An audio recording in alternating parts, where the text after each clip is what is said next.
it's about brainstorming. It's about thinking what can go wrong, okay?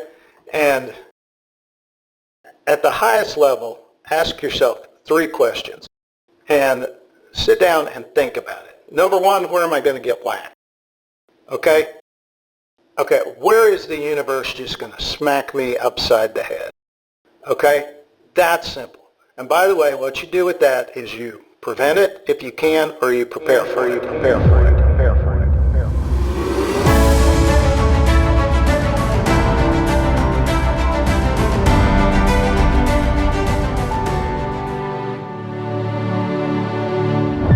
Hey, welcome back to another episode of Angels, Exits, and Acquisitions. I'm your host, Jeff Barnes. Really excited about this episode with Matthew Davis of Davis Business Law. And we are talking about the legal aspects of running, growing, scaling, and even exiting a business. And I think there's going to be a lot of great information for you in this episode, as well as some incredible resources that Matthew gives us at the very end. I had a great time having this conversation with Matthew, and we're talking about strong, protected businesses and why you need to do all the things on the front end to make sure that your business, your partnership, your corporation, whatever you're forming is done properly, so that as you put all this time and energy into it, you are scaling something that is going to be valuable in the long run and not hurt you with unexpected surprises, including a couple that we mentioned and talk about during this interview. So as always, if you haven't yet, go ahead and click that subscribe button, and cannot wait to hear your comments about this episode. Thanks. Welcome to Angels, Exits, and Acquisitions, the place to learn how to fund, scale, exit, and massively profit as an angel investor or entrepreneur. Brought to you by the Angel Investors Network. And now, here's your host, Jeff Barnes. Hey, welcome back to another episode of Angels, Exits, and Acquisitions. I'm your host, Jeff Barnes. I'm here today with Matthew Davis, the founder of Davis Business Law. Matthew, how are you doing today? Man, I'm okay. My eyes feel like somebody's putting needles in them, but I'm going to tough through it all. Well, hopefully that's not because you've just been staring at the screen all day long like I end up having to do. No, I don't know. I think I'm having my first experience with allergies, because I'm 56 years old as of last week, and I'm like, wow, I feel so, and I've never suffered that. But anyway, I'm fine. So that's I have to say that's pretty fortunate to make it that long and not have to suffer allergies. I have to deal with that regularly, and it's quite frustrating. So I'll have to introduce you to one of our portfolio companies. They create this really cool watch. It's called the Nikki, and they have an allergy setting, and so it's a bioenergetic device to help you kind of overcome allergies without medication. It's amazing.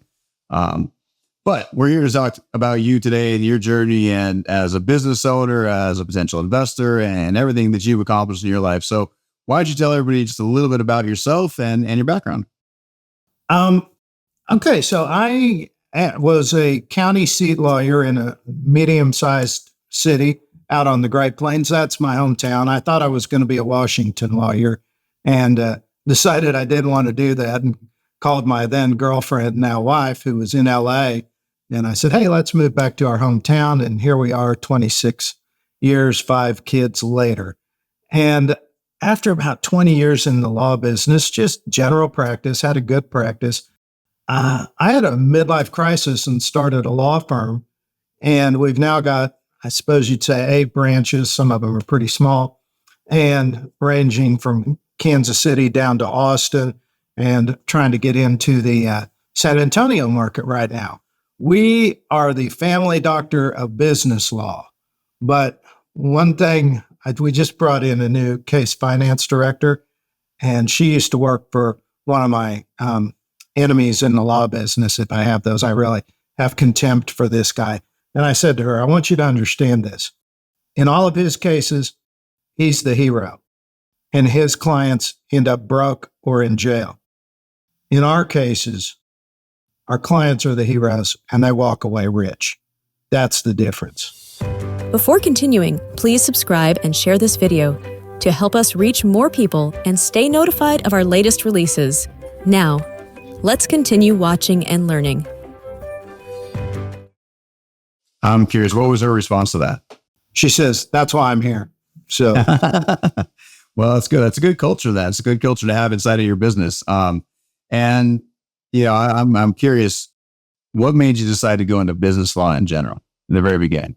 I come from old farm people originally. my family came out here as farmers, and then my great grandfather told everybody, this was presaging Willie Nelson saying this: become doctors, lawyers, and such. And so my granddad was a really prominent local accountant, started and helped out a lot of people grow. And so it's just a natural group for me to get into. I love watching people go build things and, change their family, change their dream, change their lives and their whole family trajectories. And it's so, you can do it in America. You just go figure out the skill sets you need to learn, you go implement them. And, we just put a deal on the front page of the Wall Street Journal business section with, one of our clients that just started from scratch 5 years ago. That's awesome. It's awesome fun to do. It is. And you decided to do it as a lawyer, which I'm sure there's a joke in there somewhere. But, you decided to do that as opposed to a lot of the folks that go out there and say, okay, I want to start my business. I want to be the one on the front page of the Wall Street Journal and ringing the bell at New York Stock Exchange, right? So, being an attorney and then helping your companies go this route, I think that's a really unique area in practice in law. Well, there's lots of good lawyers out there, but there's also an enormous amount of jerks in the law business. Because, think about it. Law school attracts the narcissists, sociopaths, and general cluster B personality types. If that makes any sense to you, does a little bit to me because I study it, and because it's a status gig. And then they go, and it's after you get your law license, it's a license to go terrorize humanity. But I come from business people, and our theme, our culture, the drive, the whole jive of our firm is, let's go figure out how to help people. Let's figure out how how to help them make smart business decisions so they can become better. And man, when you can find a law firm that will do that with you as a business owner and help you get ahead of your problems, really, really valuable to have. That's what a lot of lawyers approach things that way because they go into law for personal reasons. And personal reasons that we think are a little bit nefarious. We specifically seek out people who have the heart of a servant, who want to go help people grow, and who understand that our clients are the heroes. Our clients are the ones we want to be investing in. We want to help them grow. To borrow a phrase from David Emerald's empowerment dynamic, we want to be their challenger and their coach. And we want to work with creators who are going to go build something. And when you can find a law firm as a business owner, find a law firm that will help you do that, incredibly powerful. Yeah, absolutely. And, it's really interesting because obviously as the attorney, you have your clients you guys are taking care of, but, like a lot of other attorneys, you also own your own firm, and your firm has graced the cover or, the magazine, the Inc. 5000 list, right? Yeah. And so then you practice a lot of what you preach. Yeah. I run Davis Business Law as a business. And, most law firms are, I like to say, a fraternity of dipsticks, which are, they're just run kind of horribly by, kind of like a management of, they don't think about it in a business way, but we very much do. And we think that also adds value to our clients because this is how we run it internally. And just that instilling of that discipline and that thought process translates out too. Yeah. Earl Nightingale had a really great saying a long time ago. He said, everybody has only one boss. Doesn't matter if you're a business owner or you work for somebody else, you only have one boss, and that's the customer, right? Yeah. And I hear you saying that in so many words, which is, if we take care of the customer, our clients first, everything else is going to work out.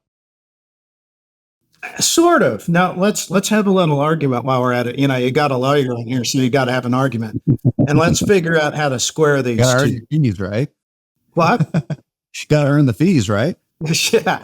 Now the customers, but I'm going to back it up because Richard Branson teaches, and I think this is true. and I don't think we're really at odds, but if you take care of your people, they'll take care of your customer. Absolutely. And that's, I specifically sell to my attorneys work-life balance. And we're recruiting in Dallas right now. And, we've been through 50 resumes, and I've contacted one person because I'm like, that's our person right there. I can just tell by her background and, she was like, yes, this is exactly the job I want. I just sent her a long email on the beach in Florida where she's having a vacation. So I think you're exactly right. When I say that what Earl Nightingale was referring to, the customer is, the person, the boss, right? And so you're exactly right. I think the difference is whether you're customer facing or internally facing. So when you first started, obviously you were dealing with all the clients, right? And now you have a team, you have multiple offices, and so you can't. And this is just a natural progression as a leader in a business. If you're ever going to scale a company that's valuable without you, you need to become the leader of the business, the owner, not the operator, right? Which means you need to then instill a culture into the people who replace you in that role, and to make sure that they are taken care of so that they take care of the clients. I think that's spot on. And I think that's something that a lot of entrepreneurs and business owners really miss. Preach it, brother Jeff, preach it. I'm curious with you guys, you do business law. What are some of the types of cases and things that you guys run into with your clients? What are this really, hey, if you had an 80-20 principle inside of your business, what's 80% of your guys' workload look like? We are soup to nuts family doctor of business law. So about a third of what we do is transactional, and we love to, help people get in front of their problems by doing the paperwork well, being thoughtful about it. And then about a third of what we end up doing is, I would say conflict driven, but maybe not in litigation. And, I was looking at your website and looking through some of the podcasts, and, you have a sophisticated clientele and a sophisticated audience, and they are at the level that they can probably have the maturity and the business acumen to be going into business partnerships or investing in other people's business. I often call it a partnership masquerading as an LLC. And, but in the middle space there that I'm talking about, we end up having a lot of people who ill-advisedly get into those partnerships or those investment deals, and we're having to unravel those. And, the first line of advice is, if you are going to go into business with somebody else, make sure you have the paperwork done well, so there's a way to split the sheets. The other, And I just wanted to add in that we preach that all the time. I've gone through it. I've been part of a nasty breakup. It's not fun. And the only thing that can save you sometimes is having that prenup, as we might call it, done properly at the very beginning, right? Yeah. And, I just had two guys, very sophisticated businessmen, one in the lithium space and the other came out of a publicly traded company and started a new venture. And I pulled them aside and, I'm like, guys, it's all wine and roses right now, but we are going to stop and we are going to paper this up, and you are going to pay attention to this. This is not just the sort of deal that we're going to go, okay, I'm just going to sign what Davis Business Law is sending us. I want you guys to understand this, because if there ever comes a time when there is conflict, I'm building in the ways to resolve that or to split sheets. And you guys need to come to reality about that. So, yeah. And it's such a tough conversation to have. Like you said, they're in the honeymoon phase, right? Yeah. Anybody who's lived through it, it's a heck of a lot easier to have that conversation. And it's really funny whenever I get started down a new strategic partnership or joint venture with somebody. I start laying the cards out on the table, and I've been advised not to necessarily be as transparent as I am. That's just how I act. And I tell people, I'm not willing to do this just because you think it's a great idea, because I've lived through that in the past. And as a result, I need the details from you, and I need to tell you what I'm going to bring to the table, what you're going to bring to the table. We need to have this thing done right. And what I have found, that the only people that I ever have trouble with that on are the visionary entrepreneurs, right? The ones who say, I have this amazing idea, let's go get it done. But they have no idea how to get it done. I'm like, that sounds great. And if you pull it off, wonderful. But if you're going to work with us, we have to do it this way, because we are not going to suffer that. Well, I didn't know, and you didn't tell me this. And what about that thing that I thought you were going to do? And no, you're not going to do that. Now it's going to cost, all those things come up. And I feel that, being honest and transparent and really hard hitting up front and telling them, even to the point of seeming like a total jerk about it, is going to suit you well and better in the long run than just hoping it all is going to work out. It's very realistic. And, you might find this as an odd thought, which I'm somewhat known for. I think one of the best guys to read for business is Henry Cloud, who, is a psychologist or psychiatrist, I always forget, who popularized the concept of boundaries, and, the book Boundaries. And his Necessary Indians book is also fantastic. And, and the other thing you're talking about is just the importance of crucial conversations, which is why that book is so popular. It's about being honest, being realistic, being mature, getting everything out there, and then building the mechanisms that if something goes wrong, we may not part as friends, but at least we're not going to spend a bunch of money on those dang lawyers, right? Right. Yeah. And it's funny. I grew up in a household where my parents were on the receiving end of lawsuits, unfortunate, and they didn't do things the right way. And, kind of, I'm not going to say they came out of a hippie mentality, but a little bit, right? And just everything's going to work out. It's going to be all sun and roses, right? And things didn't work out, and then they were on the receiving end. So I grew up in a household that was like, those nasty, evil lawyers, they're terrible. They're just trying to take your money all the time, blah, blah. And so that's the mentality I grew up with. And it wasn't until I got into more business and working with bigger people and more mature folks, realizing as long as you do things the right way and you have lawyers on your team, they're there to help you. They're there to support you. And they're there to also, find the skeletons in the closet that you don't want anyone to come out, or if they ever do, they're not going to hurt you as bad as they could. Right. Sure. And I feel like that's something that a lot of, especially the younger would-be super excited visionary entrepreneurs, completely gloss over to their own detriment. And have you ever experienced things like that in your practice? I can't imagine you have. I literally wrote the book on it. I mean, my first book is called The Art of Preventing Stupid, right? Yeah. And it's one of those books, your freshman effort. I look back on, I read it, I go, okay, yeah, this is not bad. I can say even more about it. And I keep meaning to get this next one to the publisher. But yes, absolutely. And, the theme that really goes through my business life and my practice,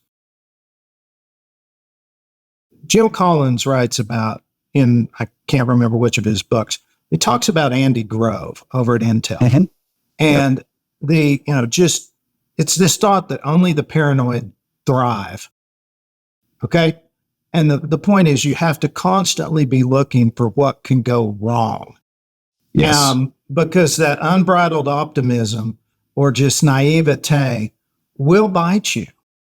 Mm-hmm. And, one thing we're good at, one thing we're getting even better at is teaching people how to think that way, how to brainstorm efficiently and effectively about what can bite you, where you can go wrong. What are the vulnerabilities to your business and the vulnerabilities to your goals, to your dreams, right?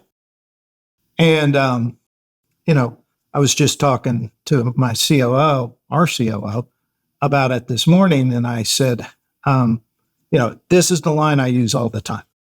If you deal with your vulnerabilities, you can capitalize on your opportunities. Because when you do that, you're one of the strongest players on the field and nobody can touch you. I love that. I love that. It made me think about my journey through, of course, I read about your bio and your history before we got on here. And, I grew up in a household. I had 3 grandfathers who all served in World War II. One of my grandfathers became a police officer. My dad was a self-employed business owner and mechanical and fixing things all the time, had his own business. And for as long as I can remember, people have been telling me to think and look around and pay attention to my surroundings and know what's happening. And it gave me this sort of critical thinking structure. And then I went into the Navy. I was working in nuclear power, but I was in nuclear power as also a submariner, and I was a scuba diver. And you're trained constantly to think like a chess player, several steps ahead. If this, then that, what could possibly go wrong? Yeah. What are all the potential risks? Then I went into insurance, right? And even more so. And now it's engineering and technology insurance. It's like, you got to think about a million different ways things can go wrong so that hopefully you can find the one that'll go right, like that Thomas has assigned to you. And I saw you guys, and you just mentioned this, you guys deal a lot with risk management. So what are some of those things that, we've kind of hit on the high level view. What are some of those things that business owners, entrepreneurs can do to proactively prevent risk inside of their business? I've simplified it. It finally came to me about 2 weeks ago. Okay. It's about brainstorming. It's about thinking what can go wrong. Okay. And at the highest level, ask yourself 3 questions and sit down and think about it. Number 1, where am I going to get whacked? Okay. Okay. Where is the universe just going to smack me upside the head? Okay. That's simple. And by the way, what you do with that is you prevent it if you can, or you prepare for it, right? We got whacked this year. Our COO died on January 31st, out of the blue, 57, widowmaker, heart attack. Those things happen. Yeah. And, we were marginally prepared for it. We obviously couldn't prevent it. And by the way, thank you for your service. Appreciate it. And that must have been fascinating. Okay, number 1, where are we about to get whacked? Number 2, what do we lack? Okay, and I call that ignorance. And what that is what are the skill sets, or what are the knowledge? What is the knowledge we are lacking to get where we want to go? So we realized last year that our recruiting was weak, and we have spent an enormous amount of time, first of all, learning about recruiting. And learning that recruiting is different than hiring, and implementing that in a different way. By the way, I got fired from hiring because I'm great at recruiting, but I will bring home anybody like a lost puppy and give them to the team to deal with. They said, you cannot hire anybody anymore. Okay. So what do we lack? And, because that's a vulnerability. Okay. And then the third one is, where are we going slack? Okay. Where are we losing discipline? Where are we not implementing the systems or executing in ways that we need to? And, there's an overlap between when you know what you need to do, and that's the discovery that you get out of assessing your ignorance, over to, where are we going slack? Where are we being inept? Where are we being jokers? Where are we not doing what we need to do? And, we had an example of this. Here recently, we weren't checking our search term reports on Google, and we're heavy digital marketers. And one of our ad companies had hauled off and put us back on broad match search, and we were just getting garbage. And I'm like, well, that's why our leads are down, right? And I'm like, to my daughter who does a lot of our marketing, I'm like, Emma, we're going to implement that every day, every Monday and Friday, or Wednesday and Friday. We're going to check it. And I just got that report super clean. It's so easy to say and sometimes so hard to implement, right?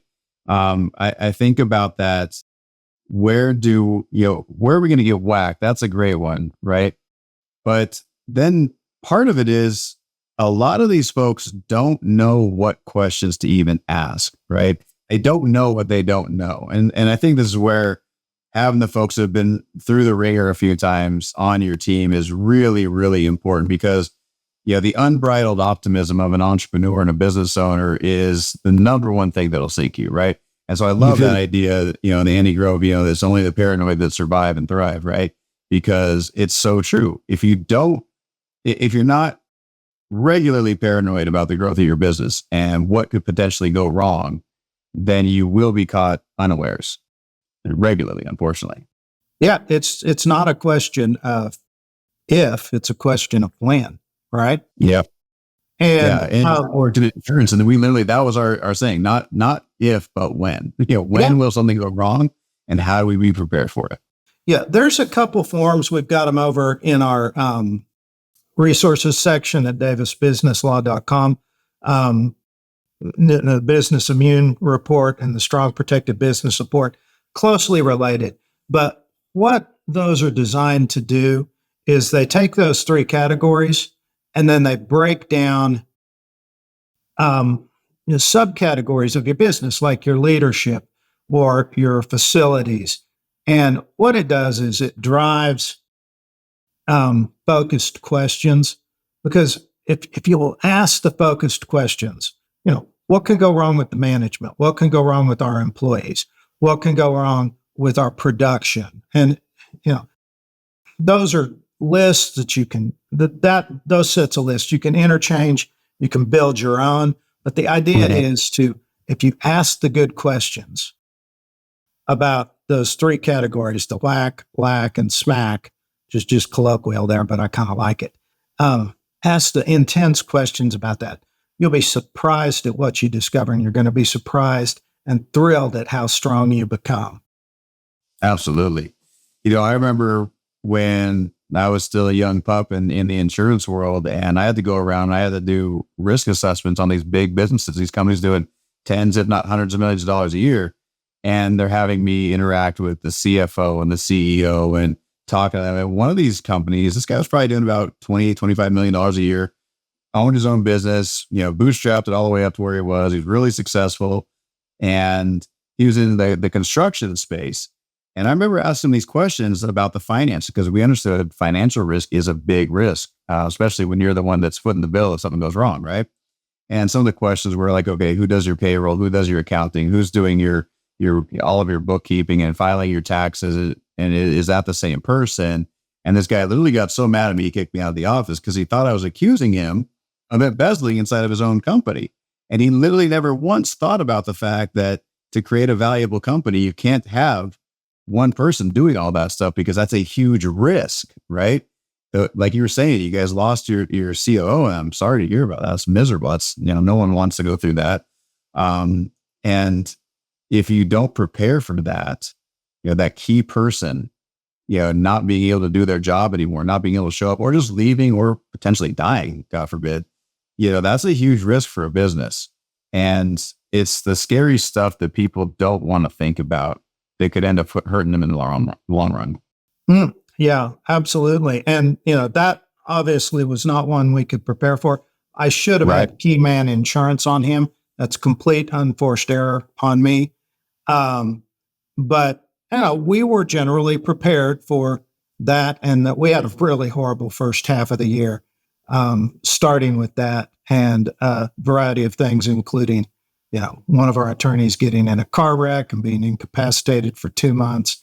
One of the attorneys hauled off and had a baby. She didn't even ask permission, right? And what was she thinking, right? Freudian works out, huh?